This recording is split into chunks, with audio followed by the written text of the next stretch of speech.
కాంగ్రెస్ సభ జరుగుతోంది. APCC chief YS Sharmila హాజరయ్యారు. Congress party నాయకులు కార్యకర్తలు ఉత్సాహంగా తరలివచ్చారు. ప్రస్తుతం షర్మిల మాట్లాడుతున్నారు. ఇప్పుడు లైవ్ చూద్దాం. ఎందుకు పూర్తి చేత కాలేదు అని అడుగుతున్నాం. అలాగే గాలేరు నగరి ప్రాజెక్టు అది అంతే అటకెక్కింది కదా. 50% పనులు రాజశేఖర రెడ్డి గారే పూర్తి చేస్తే మిగతా 50% పనులు మేము అధికారం లేకొచ్చిన 6 నెలల్లో పూర్తి చేస్తామన్న వాళ్ళు 5 సంవత్సరాలు అవుతున్నా కూడా ఈ రోజు వరకు కూడా గాలేరు నగరి ప్రాజెక్టు పూర్తి కాలేదు. హంద్రీనివాగ్ ప్రాజెక్టు పూర్తి కాలేదు. అసలు రాజశేఖర రెడ్డి గారు చేసిన జలయజ్ఞంలో వచ్చిన ఆయకట్టే తప్ప 1 ఎకరానికి కూడా మీరు ఆయకట్టు పెంచగలిగారా అని జగనన్న గారిని సవాలు చేస్తున్నారు ఆంధ్ర రాష్ట్ర ప్రజలు. సమాధానం చెప్పండి. మరి మీరు రాజశేఖర రెడ్డి గారి వారసులు ఎలా అవుతారు? రాజశేఖర రెడ్డి గారి సంక్షేమ పాలనకు జగనన్న పాలనకు ఆకాశానికి పాతాళానికి ఉన్నంత తేడా లేదా? నిన్న ఒక ప్రాజెక్టుకు పోయాం. రాజశేఖర రెడ్డి గారు 750 కోట్లు పెట్టి ప్రాజెక్టు పూర్తి చేస్తే ఆ ప్రాజెక్టుకు కనీసం మెయింటెనెన్స్ అంటే ఆయిలింగ్, గ్రీసింగ్ ఇలాంటివి కూడా లేక ఆ గేట్లు ఊడిపోయి ఆ నీళ్లలోనే తేలుతున్నాయి. సిగ్గుగా లేదా? గుండ్లకమ్మ ప్రాజెక్ట్ రాజశేఖర రెడ్డి గారు ప్రాజెక్టు పూర్తి చేస్తే మీకు కనీసం మెయింటెనెన్స్ చేయడం కూడా చేత కాలేదు అంటే మీరు రాజశేఖర రెడ్డి గారి సంక్షేమ పాలన అందిస్తున్నట్ట అని మీకు మీరే ప్రశ్నించుకోండి. రాజశేఖర రెడ్డి గారు మాట మీద నిలబడే నాయకుడు. ఏ మాట ఇచ్చినా మాట తప్పని నాయకుడు రాజశేఖర రెడ్డి గారు. మరి మీరు ఎన్ని మాటలు చెప్పారు? స్పెషల్ స్టేటస్ తీసుకొస్తాను అని చెప్పారు. ఆ మాట తుంగలో తొక్కారు. పూర్తి మద్యపాన నిషేధం అని చెప్పారు. పూర్తి మద్యపాన నిషేధం అని నేను మేనిఫెస్టోలో పెడుతున్నాను అని చెప్పారు. పూర్తి మద్యపాన నిషేధం చేయకపోతే నేను అసలు మీ ముందుకొచ్చి ఓట్లే అడగనన్నారు జగనన్న గారు. మేనిఫెస్టో అంటే నాకు బైబిల్ లాంటిది, ఖురాన్ లాంటిది, భగవద్గీత లాంటిది అన్న జగనన్న గారు మరి ఇప్పుడు పూర్తి మద్యపాన నిషేధం ఎందుకు చేయలేదు అని ఆంధ్ర రాష్ట్ర ప్రజలకు సమాధానం చెప్పాలి. మాట తప్పని మడమ తిప్పని నాయకుడు రాజశేఖర రెడ్డి గారు అయితే మీరు ఇచ్చిన మాట ప్రతి మాట తప్పారు కదా జగనన్న గారు. మరి ఆంధ్ర రాష్ట్ర ప్రజలకు ఏమి సమాధానం చెప్తారు అని అడుగుతున్నాం. ఇక్కడే ఉంది మన్నవరంలో రాజశేఖర రెడ్డి గారు ముఖ్యమంత్రిగా ఉన్నప్పుడు 6,000 కోట్ల రూపాయలు పెట్టి BHEL కు సంబంధించి ఎలక్ట్రికల్ పరిక్రియ తయారు చేసే ఎలక్ట్రికల్ ఎక్విప్మెంట్ తయారు చేయడానికి రాజశేఖర రెడ్డి గారు ఉద్దేశిస్తే మరి అది కూడా గాలికి కొట్టుకుపోయింది కదా. బీజేపీ పార్టీ అధికారం లేకొచ్చినాక దానికి 1 రూపాయి అంటే 1 రూపాయినా ఇయ్యకపోతే ఆ ప్రాజెక్టు కూడా అటకెక్కింది. ఇలా బీజేపీ మనకు ఒక్కటి చెయ్యకపోయినా కూడా ఈరోజు అటు కాంగ్రెస్ పార్టీ అయినా, ఇటు తెలుగుదేశం పార్టీ అయినా, ఇటు చంద్రబాబు గారైనా, ఇటు జగనన్న గారైనా బీజేపీ పార్టీకి బానిసలయ్యారు అన్నది వాస్తవం. మన కంటికి కనిపించవు ఈ పొత్తులు, మన కంటికి కనిపించదు ఈ దోస్తి. కానీ బీజేపీ పార్టీకి అమ్ముడు పోయారు. స్వలాభం కోసం రాష్ట్ర ప్రజల ప్రయోజనాలను తాకట్టు పెట్టిన పార్టీలు వైసీపీ పార్టీ, తెలుగుదేశం పార్టీ. అందుకే చెప్తున్నాం ప్రజలలోకి ఈ విషయాలను తీసుకెళ్లాల్సిన అవసరం, ఈ బాధ్యత ప్రతి కాంగ్రెస్ పార్టీ నాయకుని మీద, ప్రతి కాంగ్రెస్ పార్టీ కార్యకర్త మీద ఉంది. చెప్పండి, ప్రజల మధ్యకెళ్ళి చెప్పండి. బీజేపీ పార్టీకి వేరే ఓటు వేయాల్సిన అవసరం లేదు. రాష్ట్రంలో దేశం మొత్తం మీద బీజేపీ పార్టీ ఏమో కానీ మన రాష్ట్రంలో మాత్రం బీజేపీ అంటే ఎవరో కాదు, ఎక్కడో లేదు. బీజేపీ అంటే బాబు, జగన్, పవన్.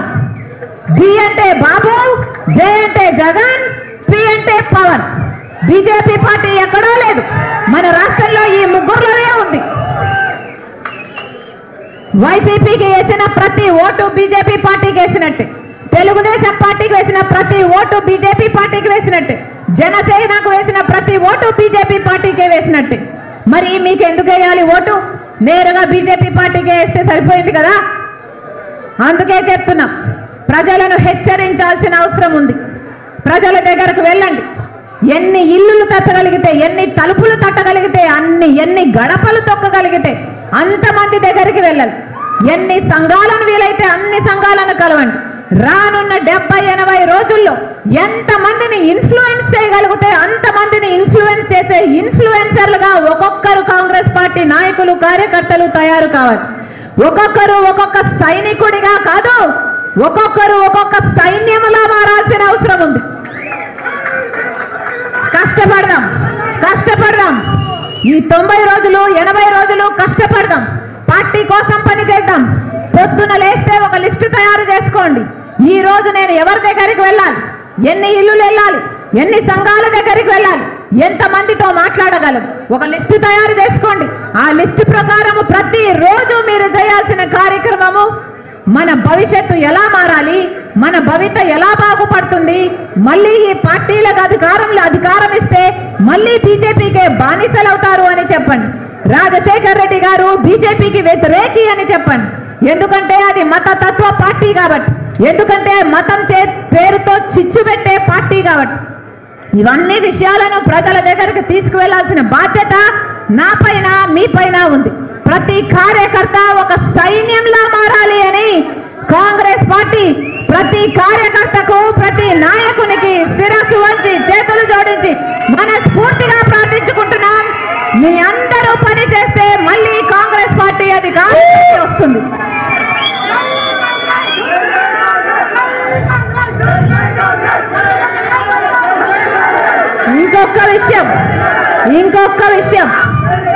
ఇంకొక విషయం ఒకప్పుడు వైసీపీ పార్టీని నా భుజాన వేసుకొని పాదయాత్ర చేశాను. వైసీపీ పార్టీని నా పాదయాత్రతో నా ఇంటిని నా బిడ్డల్ని పక్కన పెట్టి 3200 కిలోమీటర్లు పాదయాత్ర చేసి ఆ పార్టీని నిలబెట్టాను. వైసీపీ పార్టీకి ఏ అవసరం వచ్చినా నేను అండగా నిలబడ్డాను. ఆ పార్టీని అధికారంలోకి తెచ్చాను. ఈరోజు కనీస కృతజ్ఞత లేకుండా ఈరోజు నా మీద, నా వ్యక్తిగత జీవితం మీద, నా పేరు మీద నానా రకాలుగా నా మీద దాడి చేస్తున్నాను. అయినా చెప్తున్నాం, భయపడేది కాదు రాజశేఖర్ రెడ్డి బిడ్డ. పులి కడుపున పులే పుడుతుంది. నా ఒంట్లో ప్రకటిస్తున్నది రాజశేఖర్ రెడ్డి రక్తం. వైఎస్ షర్మిలా రెడ్డి ఇక్కడ. నా గుండెలో నిజాయితీ ఉంది. ఆంధ్ర రాష్ట్ర ప్రజలకు అన్యాయం జరుగుతుంది కాబట్టి ఇప్పుడున్న ప్రభుత్వమైన ప్రతిపక్షమైన ఆంధ్ర రాష్ట్ర ప్రజలను గాలి కొదిలేసింది కాబట్టి మళ్ళీ స్పెషల్ స్టేటస్ రావాలని, పోలవరం కావాలని, మనకు రాజధాని కావాలని, మన బిడ్డలకు ఉద్యోగాలు రావాలని, రైతులకు రుణమాఫీ జరగాలని, మన రాష్ట్రం మళ్ళీ అభివృద్ధి చెందాలని రాజశేఖర్ రెడ్డి బిడ్డ ఈ బాధ్యత, ఈ భారాన్ని భుజాన వేసుకొని నా పుట్టింటికి, ఎక్కడైతే నేను పుట్టానో నా పుట్టింటికి రాజశేఖర్ రెడ్డి బిడ్డ తన పుట్టింటికి వచ్చి ఇక్కడ రాజకీయాలు చేస్తుంది తప్ప రాజశేఖర్ రెడ్డి బిడ్డ మరి ఏమిటో కాదు, రాజశేఖర్ రెడ్డి రక్తం అని మీరు గుర్తుపెట్టుకోవాలి. నా మీద ఎన్ని దాడులు చేసినా పర్వాలేదు, ఎన్ని అటాక్స్ చేసినా పర్వాలేదు, నన్ను ఎంత కించపరిచినా పర్వాలేదు, రాష్ట్ర ప్రజలకు న్యాయం జరగాలి. ఎంత త్యాగానికైనా, ఏ పోరాటానికైనా నేను సిద్ధం. మీరు రెడీయా? నేను రెడీ. మీరు రెడీయా? నేను రెడీ. మీరు రెడీయా? మీరు రెడీయా? మీరు రెడీయా? మీరు రెడీయా? మీరు రెడీయా? మీరు రెడీయా?